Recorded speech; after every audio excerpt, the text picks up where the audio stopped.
하루 10분 디지털 경제 뉴스 디지털투데이 데일리픽입니다.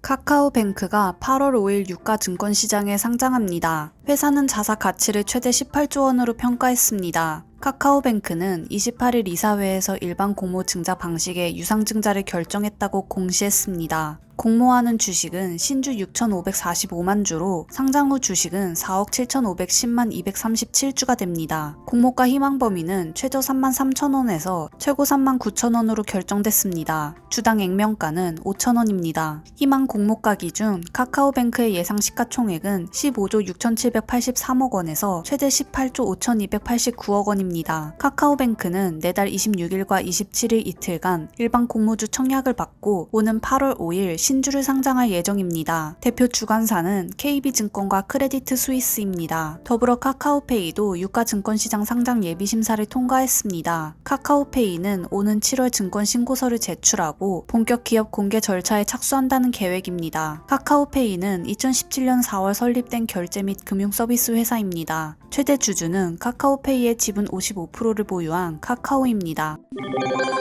페이스북이 시가총액 1조 달러 클럽에 가입했습니다. 애플, 마이크로소프트, 아마존, 구글에 이어 5번째입니다. 반독점 소송에서도 승소해 겹경사를 맞았습니다. CNBC 등 주요 외신은 미국 연방거래위원회가 페이스북을 독점금지법 위반으로 소송을 건 사건을 연방법원이 기각했다고 전했습니다. 연방거래위원회가 페이스북의 독점 지위 남용에 대한 충분한 증거를 제시하지 못했다는 것이 연방법원의 입장입니다. 페이스북은 연방법원의 판결에 즉각 환영의 뜻을 밝혔습니다. 페이스북은 연방거래위원회의 무리한 소송을 법원이 기각한 것에 대해 매우 기쁘게 생각한다며 페이스북은 앞으로도 우수한 서비스를 고객에게 제공하기 위해 최선의 노력을 다할 것이라고 밝혔습니다.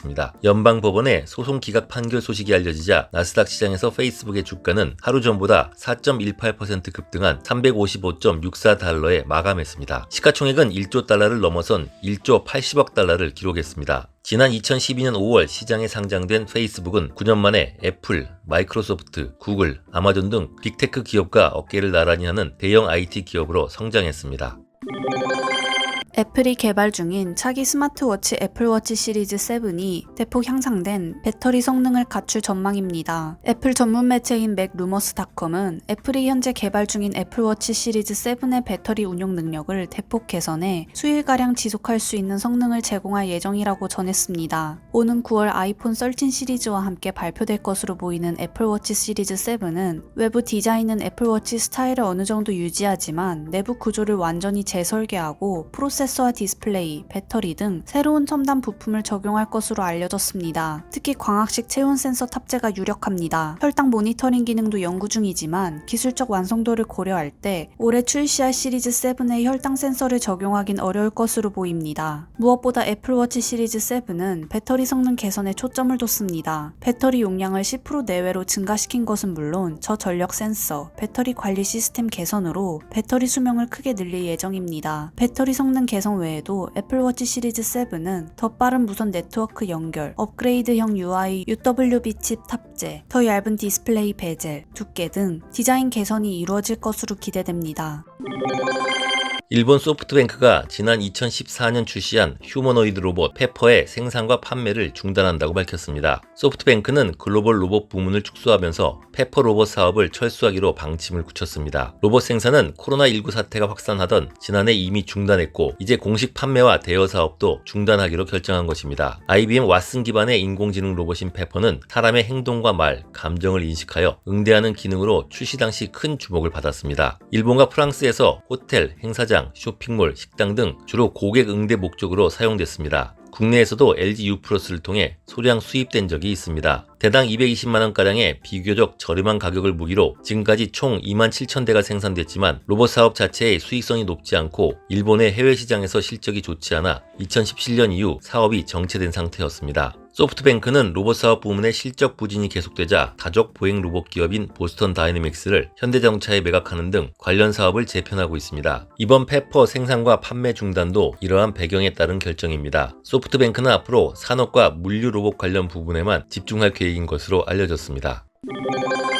돈나무라는 별명을 가진 미국 월가의 유명 투자가 캐시 우드가 이끄는 아크 인베스트먼트가 비트코인 실적을 추종한 상장 지수 펀드인 비트코인 ETF를 설립해 미국 증권거래위원회에 승인 신청 서류를 제출했습니다. 신청 서류에서 아크 인베스트먼트는 비트코인 가치가 시장 독립적이라며 새로운 형태의 디지털 자산으로 투자 상장성이 대단히 높다고 평가한 것으로 전해집니다. 아크 인베스트먼트가 비트코인 상품에 투자한 것은 이번이 처음이 아닙니다. 그간 가상자산 거래소 코인베이스와 그레이스케일 비트코인 트러스트 펀드에 간접 투자해왔습니다. 증권거래위원회가 해당 비트코인 ETF를 승인하면 종목 코드는 ARKB로 거래됩니다. 그러나 증권거래위원회가 비트코인 ETF를 승인할 가능성은 낮다는 것이 월가의 시각입니다. 아크 인베스트먼트를 제외하면 지금까지 증권거래위원회에 신청한 비트코인 ETF는 바네크, 스카이브릿지, 갤럭시 디지털 등 모두 9건에 이릅니다. 이들 비트코인 ETF 중 아직 승인을 받은 사례는 없습니다. 증권거래위원회는 시기상조론을 내세우며 비트코인 ETF 승인 심사를 계속 미루고 있는 상태입니다. 하나은행이 자녀 세대인 Z세대가 다양한 금융활동을 직접 경험하며 부자가 되는 금융습관을 형성할 수 있는 체험형 금융 플랫폼 아이부자 앱을 출시했습니다. 아이부자 앱은 Z세대인 자녀 회원과 X세대 부모 회원이 함께 각자의 휴대폰에 앱을 설치하고 모바일을 통해 주고받는 용돈을 기반으로 금융활동을 체험하는 페어앱 기반 플랫폼입니다. 아이부자 앱은 기존 하나은행과의 거래가 없어도 본인 명의의 휴대폰 인증이 가능하면 연령에 제한 없이 가입이 가능한 금융 플랫폼입니다. 만 14세 미만 어린이도 부모의 휴대폰 동의 절차를 통한 인증을 거치면 서비스를 가입하고 이용할 수 있습니다. 부모 회원은 자녀 회원에게 모바일로 간편하게 용돈을 보낼 수 있고 정기 용돈을 등록하는 것도 가능합니다. 집안일 돕기, 학습지 끝내기, 강아지 목욕시키기 등 자녀 회원이 원하는 알바나 부모 회원이 제안한 알바를 완료하고 인증샷을 찍어 보내면 약속된 용돈을 보상받을 수 있습니다. 의료 이용량에 따라 보험료를 부담하는 4세대 실손건강보험이 7월 1일 출시됩니다. 일부 가입자의 의료 과잉으로 인한 손해율 급등을 막고 가입자 간 형평성 문제를 개선할 수 있도록 보장체제가 대폭 변경된 상품입니다. 보험금을 많이 탈수록 보험료를 더 내는 구조로 불필요한 보장은 줄이고 자기 부담금을 높이도록 설계됐습니다. 금융위원회는 손해보험사 10곳, 생명보험사 5곳 등 15개 보험사가 7월부터 4세대 실손보험을 판매한다고 29일 밝혔습니다. 4세대 상품은 주계약과 특약을 모두 가입할 경우 보장 범위와 한도는 이전과 큰 차이가 없습니다. 다만 도수치료, 영양제 등 보험금 누수 논란이 큰 항목에 대한 보장은 일부 제한됩니다. 가입자의 자기부담금은 오르고 통원 공제 금액은 높아집니다. 대신 보험료는 기존 상품과 비교해 10에서 70% 저렴해집니다. 금융당국은 일부 가입자의 과잉의료 이용을 유발하는 요인이 줄어들어 전체 가입자의 보험료 부담은 전보다 더욱 줄어들 것으로 기대하고 있습니다. 현대자동차가 방탄소년단과 로봇이 함께한 특별한 영상을 공개했습니다.